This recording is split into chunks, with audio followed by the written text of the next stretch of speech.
Hola, muy buenas tardes a todos. Vamos a comenzar dándoles la bienvenida a esta tercera edición del Festival de Autores de Santiago, que, como ustedes saben, está organizado por la Corporación del Libro y la Lectura y las editoriales que pertenecen a ella, que están asociadas a esta corporación. Y este festival tiene como principio conectar a los autores con los lectores y sobre todo relevar el rol del autor. Y junto con agradecerles a estos dos autores que voy a presentar, quisiera también agradecer a Sura, que es la compañía de seguros que auspicia el festival, que lo hace posible, ¿no? Y recordarles que lamentablemente no pudimos estar presentes, pero sí estamos en forma digital, lo que ha sido una desgracia con suerte, porque estamos llegando a muchos lados de Chile y del extranjero. Ahora, lo primero que quisiera es saludar a estos dos autores. Decíamos que queríamos relevar la figura del autor y aquí tenemos dos grandes autores. Don Pedro Cayuqueo, que como todos ustedes saben, ha escrito muchos libros sobre el tema de la etnia a la que él pertenece, que se ha dedicado a investigarla profundamente, que ha publicado 8 libros sobre este tema, algunos bastante conocidos como Solo por ser indios, ¿no? O Esa ruca llamada Chile, o Porfía y rebeldes la memoria, ¿no? Y últimamente su Historia secreta mapuche en el tomo 1 y la Historia secreta mapuche en el tomo 2 que recientemente hemos presentado. Y en el otro rincón, como diría un locutor de Vox, voy a presentar a José Luis Alonso Marchante. Él es español, historiador, y hace muy pocos años sacó un libro, no recuerdo si fueron 4 o 5, José Luis, corrígeme si me En el equivoco, 2014. en el 2014, que todos ustedes recordarán, que se llama Menéndez, Rey de la Patagonia. Un libro que fue realmente un libro de historia, un libro que tiene muchas notas, una bibliografía de más de 100 libros, y que, sin embargo, fue un éxito rotundo, del cual llevamos muchas ediciones. Se ha editado en Argentina también, y es la biografía de José Menéndez, un emigrante asturiano, igual que querido autor José Luis Alonso Marchante, que viene por este lado austral del mundo y se transforma en un hombre riquísimo, ¿no? Y él narra toda esta historia y conecta con el final triste de la historia, que la riqueza de don Menéndez termina exterminando a una etnia chilena, una etnia originaria de Chile. Bueno, ese libro tiene ahora un revés, un revés de la trama, tiene el otro lado del guante. Acaba de aparecer un libro que tengo aquí, Selknam, Genocidio y Resistencia. Es la investigación desde el otro lado, desde los propios indígenas, de cómo padecieron, cómo se defendieron de este genocidio y cómo terminaron exterminados. Entonces, quiero dejar, porque esto no es una presentación con presentadores, esta es una conversación de dos grandes autores que han indagado el otro lado de la historia, que han develado una serie de detalles históricos insospechados, desconocidos, ocultados, pero que no estaban en la historia oficial. Así que don Pedro Cayuqueo, con su Historia secreta Mapuche 2 y 1, y don José Luis Alonso Marchante, con su CELNAM, Genocidio y Resistencia, y su libro anterior, tienen mucho tema para comentar y conversar, así que los dejo con la palabra. No sé quién quiere partir, quién rompe el silencio, es tema de ustedes. Adelante entonces.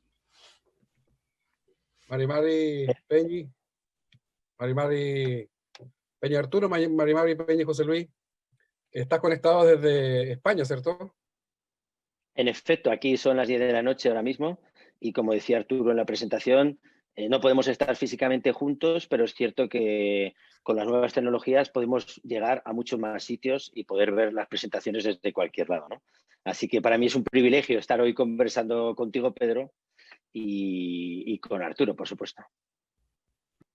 Bueno, para mí también, José Luis, soy un lector de tu obra. La verdad es que para un mapuche no es tan común el conocer la historia de los pueblos australes. Yo debo reconocer que me he instruido en el último tiempo y tu obra ha sido fundamental para eso, porque quizás lo gigante que es la lucha que estamos desarrollando los mapuches frente a este Estado nos hace muchas veces también mirarnos demasiado el ombligo y olvidamos que hay otras luchas, otras causas, otras reivindicaciones de naciones originarias acá en el territorio que también son interesantes de conocer y de acompañar.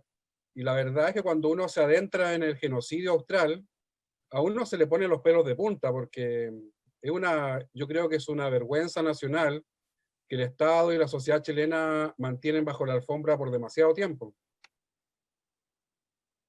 Claro, mira, Pedro, yo que también soy lector de tu obra, que recuerdo que el primer libro que leí fue Solo por ser indios, y después pude comprar este año en Argentina Historia Secreta Mapuche 1 y ahora en versión Kindle el número 2, ¿no? También he visto que tu investigación me ha aportado un montón de cosas, porque por la misma razón, en mi trabajo, yo recorrí inicialmente aquellos territorios que fueron colonizados económicamente por mi paisano José Menéndez, pero él nunca llegó a la nación mapuche, al país mapuche. Sin embargo, en ese proceso de investigación, estamos hablando del último cuarto del siglo XIX, sí que estudio la mal llamada conquista del desierto o la mal llamada pacificación de la Araucanía, ¿no? Donde se van a implementar una serie de métodos que es arrebatar tierras, deportar a la población, meterla en reducciones, por ejemplo, ¿no? Asesinatos, entrega de niños, que después se van a reproducir también en el extremo más austral de América, ¿no? Tanto en la región de Magallanes, la Patagonia Argentina, como sobre todo la Tierra del Fuego. Entonces, yo toda esa historia la voy conociendo a medida que voy avanzando en la investigación. Fíjate que a mí me atrapa enseguida mi paisano Menéndez porque es el típico emigrante pobre, ¿no? Que cuando muere es dueño de una inmensa flota de barcos que todos empezaban por la letra A en homenaje a su Asturias natal, ¿no? En tu libro, en Historia Secreta Mapuche, también hablas de muchos casos así, ¿no? Fortunas hechas por extranjeros que llegaron a Chile, en este caso, sin nada y que con una codicia desmedida y sin límites, ¿no? Y con la colaboración también de las autoridades y del gobierno, pues llegaron a desplazar a las primeras naciones, ¿verdad? A los habitantes originarios para ocupar esos territorios y explotarlos económicamente, ¿no? Entonces hay muchos paralelismos, yo creo que entre tu trabajo y el mío, a pesar de que las áreas geográficas sean diferentes. Sí, yo he podido estar en los últimos años un par de veces en Punta Arenas. Me han invitado a presentar básicamente mi obra, tanto actividades de la municipalidad como también de otras instituciones. Y es algo que a mí me choca bastante cuando llego a Punta Arenas, algo que tiene que ver con la memoria, tiene que ver con la memoria y con el olvido. Porque uno cuando llega desde fuera, como afuerino, a ese territorio austral, uno se topa muy de golpe con una especie de imaginario turístico que está muy relacionado con la inmigración europea, con las estancias, con los croatas, con aquellas nacionalidades que vinieron a buscar fortuna a esa parte del mundo. pero la presencia indígena, la presencia que uno como indígena busca inmediatamente porque entiende que ahí también habían pueblos originarios, está bastante oculta y si no transformada en una especie de atractivo turístico de muy mala calidad y por qué no decirlo, bastante chapucero, pero no logra transformarse también en parte del imaginario regional. Hay una especie de relato magallánico que le rinde más culto a la inmigración europea que a las propias vivencias de las culturas que habitaron esos parajes desde hace miles de años, en un entorno climático, geográfico, que yo diría bastante especial y que contrasta notablemente, por ejemplo, cuando uno viaja al Polo Norte. Yo he tenido la oportunidad de estar en algunas comunidades o de territorio de los Inuit en Canadá y en Groenlandia, y uno observa que en el caso de Norteamérica todavía están las culturas allá luchando, vivas, medianamente reconocidas y ejerciendo sus derechos, pero en Punta Arenas, cuando uno visita, pareciera que la mayor atracción que hay son los pingüinos y no seres humanos.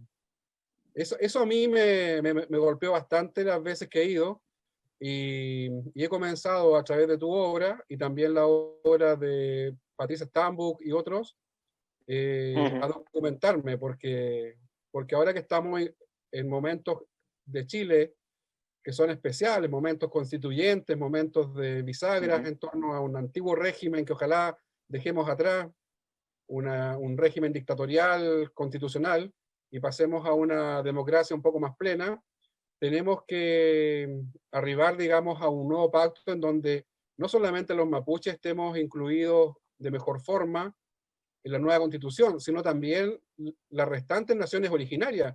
Y ahí está la reivindicación de los Peñi y Lamien, hermanos y hermanas de Magallanes, de Caruquincá, de este gran territorio, de los fiordos, que tenemos que conocerla y también hacerla nuestra, porque los procesos, como tú bien dices, José Luis, de conquista y despojo, son bastante contemporáneos entre el pueblo mapuche y los pueblos australes, y también la metodología utilizada, a mí me sorprenden los paralelismos, porque figuras como Menéndez son calcadas a figuras como José Bunster, el rey del trigo, en el caso de Araucanía, o de los grandes hacendados de la zona trasandina que se quedaron con todas las tierras de la Pampa. Entonces hay que hincarle el diente mucho más a esa historia no contada. Sin duda, sin duda. Yo creo que también hay un cambio de mentalidad en los últimos 10 años. Yo cuando estuve en Punta Arenas en 2011 ya llevaba 3 años investigando en los archivos, en Buenos Aires, pero también, por ejemplo, aquí en Europa, y había encontrado en los archivos salesianos como los salesianos señalaban directamente a los empleados de Menéndez como los cazadores de indios, ¿no? Y entonces cuando yo llego a Punta Arenas y me encuentro que toda la ciudad o la memoria monumental de la ciudad gira en torno a 2 o 3 apellidos muy concretos, Brown, Menéndez, está el Parque María Betti, el Cementerio Sara Brown, el Palacio Brown Menéndez, el Palacio Sara Brown, el Palacio José Montes. Es decir, estamos hablando de 2 o 3 apellidos que estaban perfectamente interrelacionados a nivel comercial y a nivel familiar también. Habían creado una dinastía de la nada, ¿no? Me sorprendió mucho, ¿no?, esa memoria oficial. Pero también, cuando yo hablaba con la gente era muy ajena a esa memoria que se había impuesto sobre todo en la época de la dictadura. No hay que olvidar que el busto de Menéndez o la calle José Menéndez, que antes se llamaba Valdivia, se pone con un decreto firmado por Augusto Pinochet. Imagínate en aquella época quién se atrevía, ¿no?, a cuestionar cuál había sido el progreso que esta gente había traído a la región. No había, por supuesto, ninguna oportunidad, ¿no?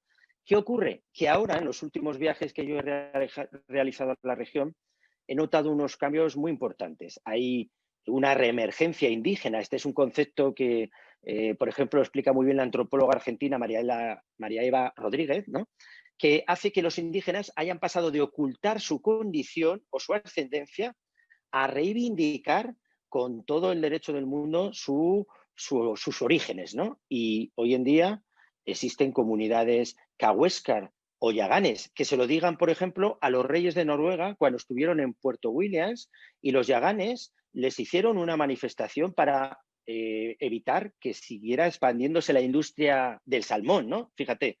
O, por ejemplo, los Selknam, tanto de Chile como de Argentina. Hace poco tuve la oportunidad de participar en una charla organizada por la Universidad de Magallanes, donde había Selknam de la Corporación Covadonga Ona de Chile, ¿no? Y en Argentina forman una comunidad numerosa y diversa que además, esto es importante, está reconocida legalmente ya desde 1995, pero tienen también tierras, ¿no? Porque se las devolvieron en el año 20 y pico, les dieron un lote de tierras en la zona de Tolwyn, después con los años los terratenientes se las quitaron y en el 98 les dieron 35.000 hectáreas que son hoy en día de la comunidad Selknam. Entonces, estos pueblos que han estado tanto tiempo invisibilizados, yo creo que ahora es el momento del protagonismo.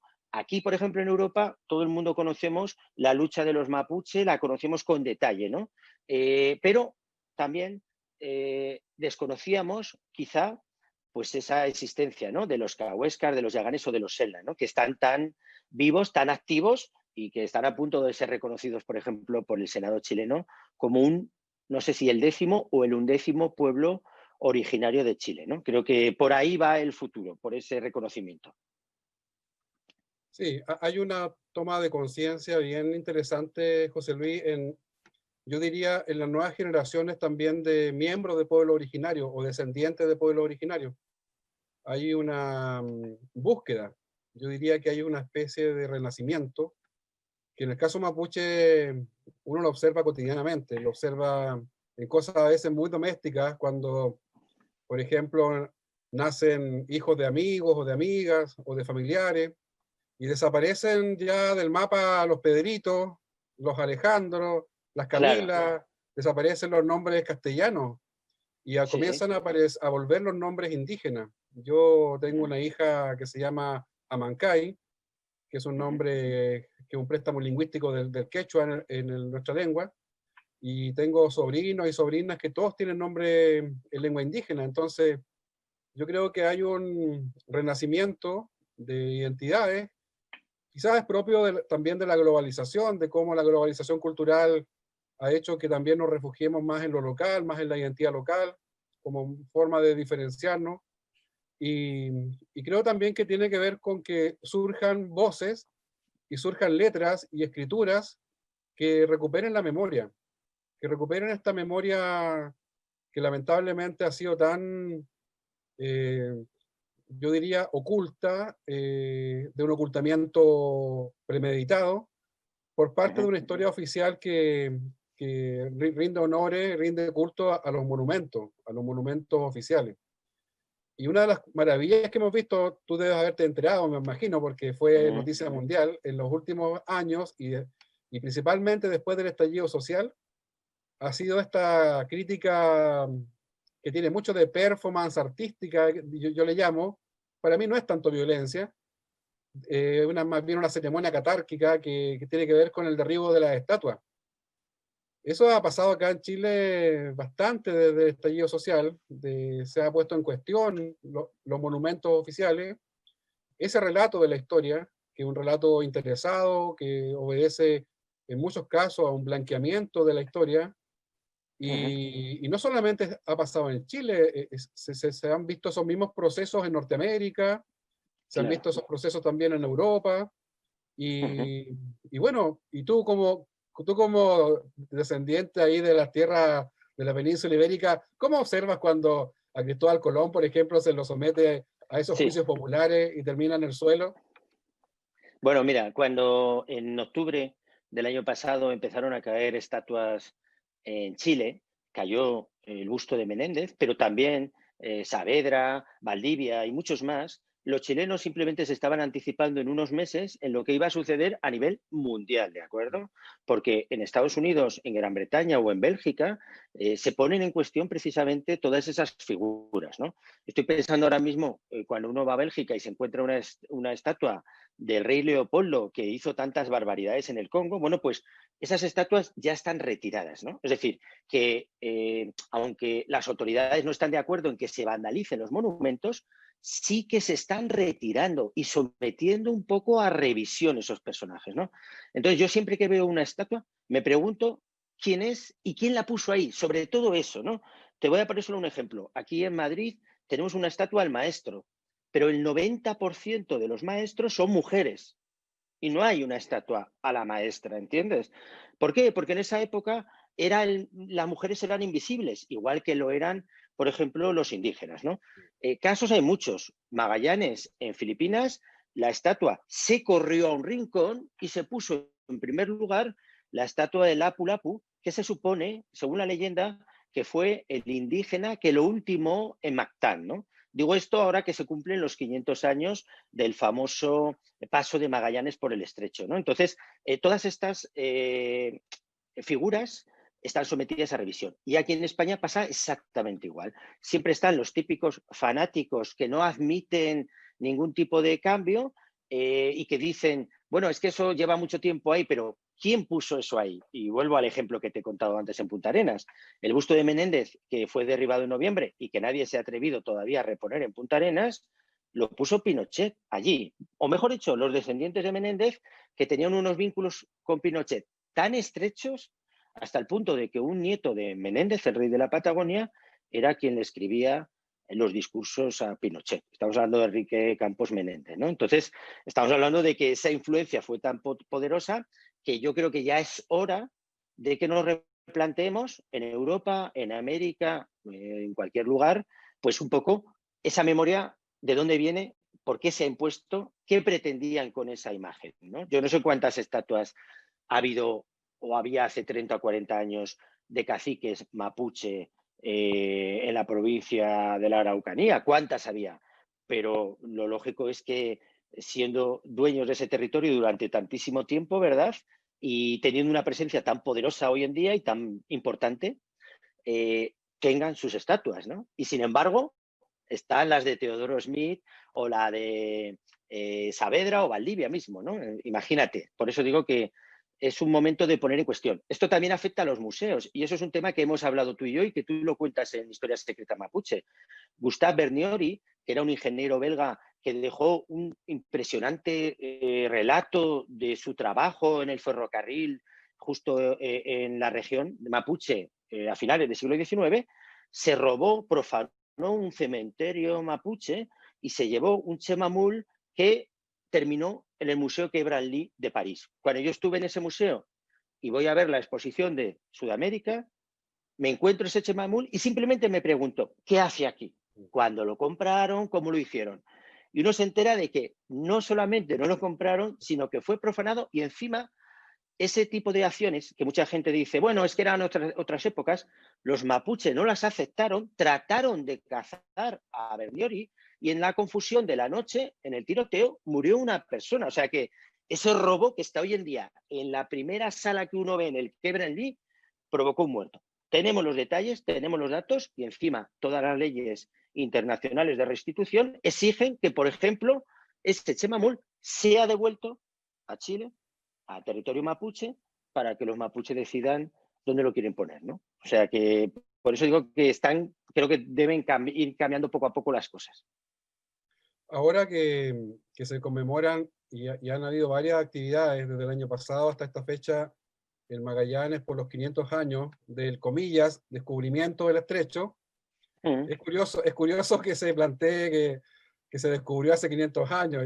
Yo creo que la gente que estaba ahí hace miles de años nunca se enteró que había un estrecho. Bueno, pero de esa forma se señala la conmemoración. ¿Tú crees que esta fecha tan importante en un sentido cronológico, histórico, debiera dar pie a una reflexión profunda en torno a la memoria local? Porque podría ser vergonzosamente simplemente una celebración como la que sucedió en el 5º centenario del descubrimiento de América, otra comilla, cuando vino el rey de España a una actividad acá al puerto de Valdivia. Pero yo tengo la sensación de que esta fecha, que es tan simbólica a nivel, yo diría, global, requiere un abordaje distinto, un abordaje más bien de reflexión en torno a la memoria. Sin duda, yo creo que justamente las conmemoraciones son una oportunidad, ¿verdad?, para pensar realmente qué estamos conmemorando, ¿no? hablar del descubrimiento del Estrecho de Magallanes cuando las canoas Cahuéscar llevaban navegando por ese territorio, por ese mar que fue tan complicado para los europeos, con barcos mucho más complejos, y los Cahuéscar o los Yaganes que llegaron hasta el Cabo de Hornos, ¿no? Ese mar lo dominaron completamente. Los Aóniken en la zona continental o los Selknam en la Tierra del Fuego llevaban caminando por sus riberas durante muchísimos años. Entonces, lo que hay que hablar es del paso de Magallanes por el estrecho que hoy lleva su nombre. Ese es el nombre exacto con el que hay que hablarlo, ¿no? Entonces, cuando se celebró, entre comillas, el 5º centenario del descubrimiento de América, hubo un montón de movimientos de protesta y de nada que celebrar, ¿no? Tanto aquí en España, donde ya no se cuenta la historia como se contaba hace 30 años, evidentemente, ya no se habla de ese encuentro entre dos mundos pacíficos, esa civilización y cultura que llevaron los europeos a América, una zona con caníbales y con sacrificios humanos, ¿no? Es decir, nadie ya cuenta la historia así. Fue una oportunidad, ¿de acuerdo? Creo que en esta ocasión también. Pero el problema es que esta oportunidad la están viendo las comunidades cahuéscar o yaganes o la ciudadanía en general. Pero desde la visión oficial, bueno, se pretendía invitar a los reyes ahora en octubre de España, me refiero, a los reyes de España, como se hizo hace 100 años cuando se inauguró el monumento a Magallanes que había donado Menéndez en su testamento. Entonces, si en 100 años no hemos aprendido nada o no hemos cambiado nada, pues me parece que sí que estaríamos retrocediendo en lugar de avanzando. Eso es mi opinión. Sí, mira, nos ha llegado una pregunta aquí en el chat de la conversación. Es una pregunta que quiero que tú la respondas, José Luis, te la voy a leer, ¿ya?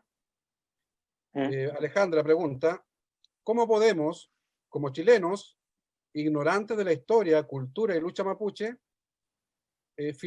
formar parte y aportar al reconocimiento del país mapuche y a sus demandas? Bueno, creo que lo has dicho tú antes, están ustedes ahora en un proceso constituyente que va, creo que más allá de superar una constitución hecha en dictadura, ¿no? Y que tiene que ver mucho con esa integración de los pueblos originarios, de las primeras naciones en el poder político, ¿de acuerdo? Y también en el económico y en el cultural. Quizá en el cultural es donde están más presentes, ¿no? Has nombrado varios ejemplos en Estados Unidos, ¿no? Pero a mí me gusta siempre hablar del tema de Nueva Zelanda, porque a pesar de que los maorís sufrieron terriblemente la colonización británica con muchísima violencia, ¿de acuerdo? Con el tiempo y con una durísima lucha que llevan desde los años 70, han conseguido, por ejemplo, disponer de su territorio completamente. Por ejemplo, si alguien quiere organizar una explotación en territorio maorí, tiene que contar con el visto bueno de la comunidad, ¿de acuerdo? La comunidad además puede ejercer ese negocio forestal, turístico, económico, llámalo como quieras, ellos mismos. Y si no lo hacen, tienen derecho a percibir un porcentaje, porque es su tierra, ¿no crees que es así? Sin embargo, ¿qué ha pasado en el territorio mapuche o qué ha pasado en los mares Cahuéscar o Yaganes? La industria del salmón se instala allí, son multinacionales noruegas, tú imagínate, ¿no? Que no pueden producir el salmón en Noruega porque los estándares ecológicos impiden que se hagan las producciones como se hacen en Chile, ¿de acuerdo? Y sin embargo, se trasladan a otro mar donde no les importa cuál sea el futuro, ¿no? Entonces yo creo que lo que puede hacer hoy en día la gente común es precisamente apoyar todo este tipo de reivindicaciones que son justas y que otros países ya nos han enseñado el camino que hay que seguir, ¿de acuerdo? Exacto, coincido plenamente, José Luis. Hay un comentario de Noelia, María Noelia, que nos recuerda que en la Patagonia Argentina se han derribado también varias estatuas de Julio Argentino Roca. Quiero aquí comentar que uno de los quizás de los pioneros y de los que impulsó hace ya más de una década atrás, mientras estuvo con vida, fue el gran periodista y escritor argentino Osvaldo Bayer, a quien tú le dedicas también tu último libro. Está él citado por ti en múltiples pasajes. Claro, el movimiento de monumentar a Roca es bastante antiguo en Argentina y Y yo recuerdo los tiempos en que teníamos el periódico Mapuche, en la década pasada, que nos tocaba mucho cubrir las actividades que hacía don Osvaldo en Buenos Aires y distintas ciudades argentinas, de distintas provincias, en donde también él, junto a Marcelo Balco, otro gran, yo diría, cultor de la memoria de nuestros pueblos, iban también solicitando el cambio de nombre de las calles, que las calles tuvieran y homenajearan a ancestros originarios del territorio y no a quienes conquistaron a través de las armas esas tierras a los habitantes originales. Entonces, me parece justo que mencionemos a Osvaldo Bayer, porque es un maestro de quienes hacemos periodismo, de quienes estamos en la investigación histórica, y yo tuve el honor que él fuera a escribir el prólogo de mi segundo libro, La voz de los loncos, que incluía reportajes sobre el tema mapuche en Chile y Argentina. Tuve el honor que fuera también quien me regaló un prólogo muy bonito. Y la verdad es que su partida también nos golpeó bastante a muchos de nosotros. Sí, mira, creo que has citado precisamente a uno de los autores que a mí más me han inspirado, ¿no? Y debo decir que sin todos los autores chilenos y argentinos que me han precedido en la investigación, yo nunca hubiera podido escribir ni Menéndez, Rey de la Patagonia, ni Selknam, Genocidio y Resistencia.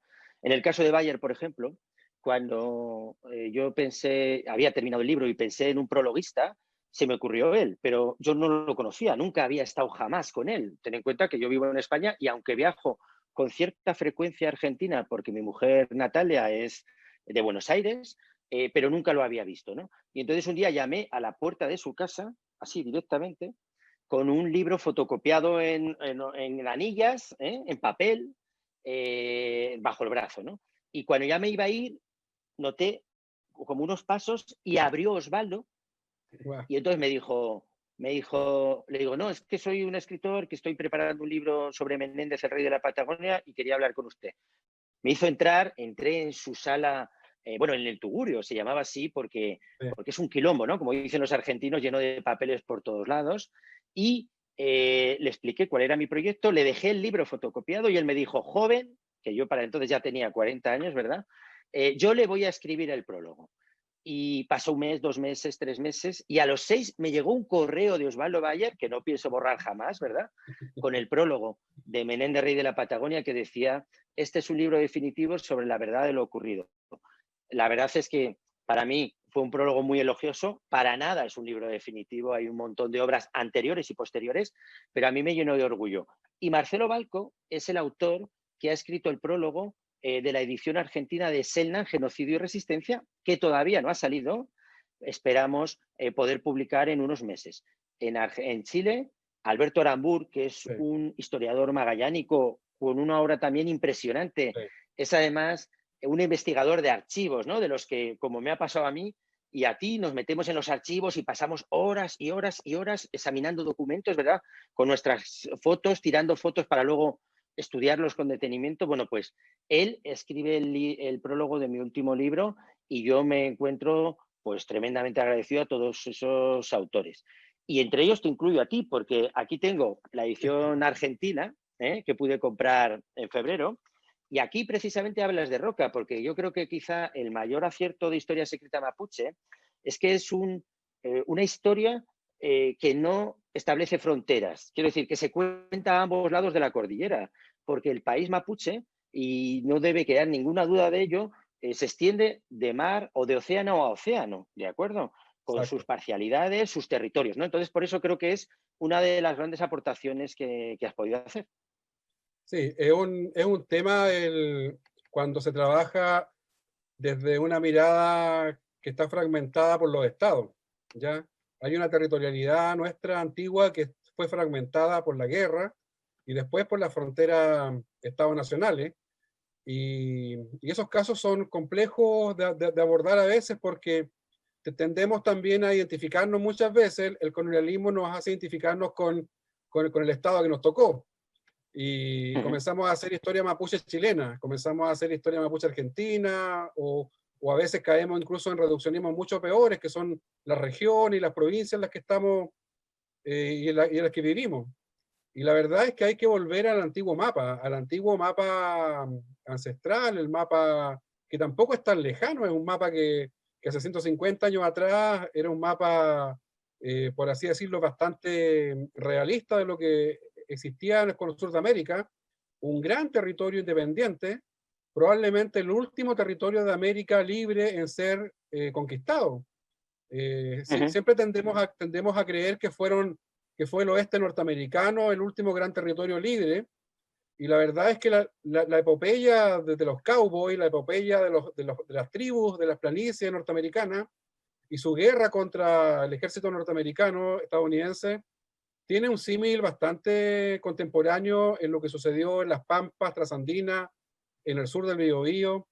Son procesos incluso muy similares en las fechas, en los métodos, en las herramientas utilizadas, el avance del ferrocarril, la llegada del fusil de repetición, del Winchester, Claro. el uso de todas las herramientas modernas de la guerra en aquel tiempo. Y yo me gusta hacer ese paralelismo porque también intento que la epopeya que vivieron nuestros pueblos también pueda ser interesada a quienes trabajan incluso en el mundo de lo que son las industrias culturales.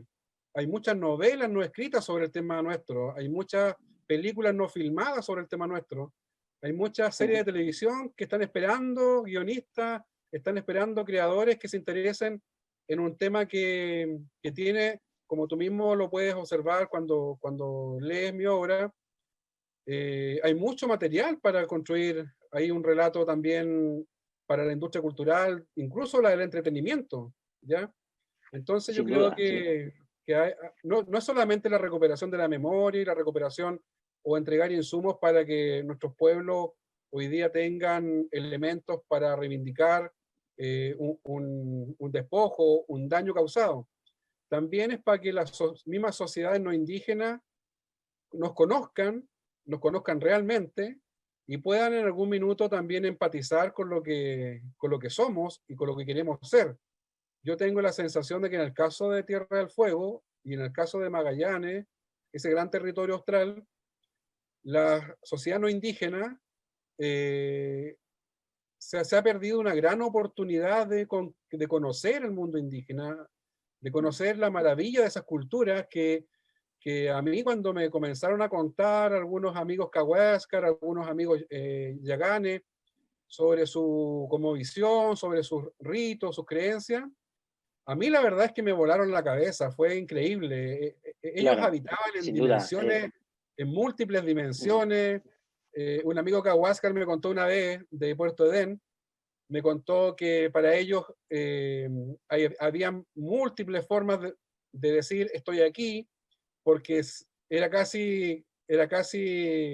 que ser muy específico para decir estoy aquí, porque probablemente estabas navegando, probablemente estabas en un fiordo, y era casi una especie de GPS el que utilizaba, y en tu lengua tenías las herramientas para poder situarte en un lugar, casi con longitud y latitud, y yo lo encontré increíble. Entonces, tengo la sensación de que la sociedad no indígena, en el caso nuestro, en el caso de los pueblos australes y probablemente en el norte, se están farreando una tremenda oportunidad de cultura maravillosa.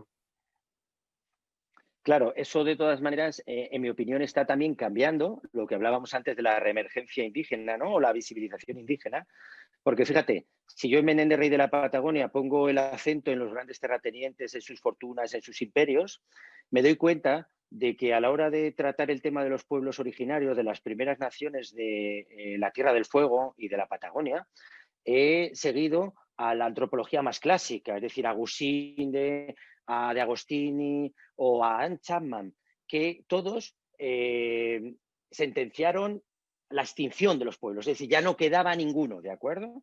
Y justamente hoy en día es justamente lo contrario, es decir, hoy en día las comunidades Cahuéscar, Yaganes o Selknam tienen un tremendo protagonismo. Y yo quiero dejar muy claro que genocidio no significa de ningún modo extinción. Creo que queda claro, por ejemplo, con el pueblo judío o con el pueblo armenio.